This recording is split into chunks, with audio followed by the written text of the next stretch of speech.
நான் சொல்கிற இந்த மருந்துகளை வந்து நீங்கள் நாட்டு மருந்து கடைகளில் வாங்கிக்கோங்க. சரிங்களா?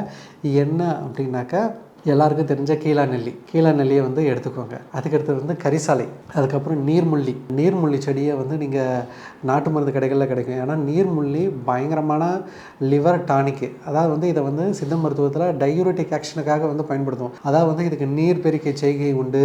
இதோட விதையை எடுத்து வந்து பயன்படுத்தினாங்க ஆண்மை பெருக்கி செய்கை உண்டு. நீர்முள்ளி விதையை வந்து ஆண்மை பெருக்கி செய்கையுடைய மருந்துகள் வந்து முக்கியமாக சேர்த்துவாங்க. ஸோ இதை வந்து எடுத்துக்கணும். அதுக்கடுத்தது வந்து மூக்கிரிட்டை.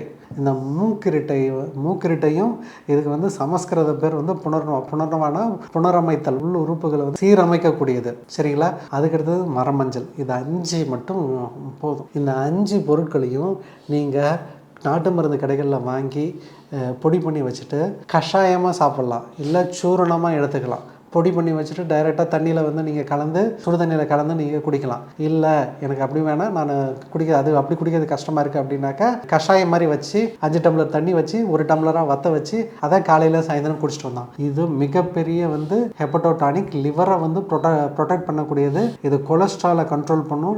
இது லிபிட் மெட்டபாலிசத்தை வந்து ரெகுலேட் பண்ணும். லிவரில் வந்து பாதிப்புகளை வந்து இதை வந்து நல்லா கண்ட்ரோல் பண்ணும்.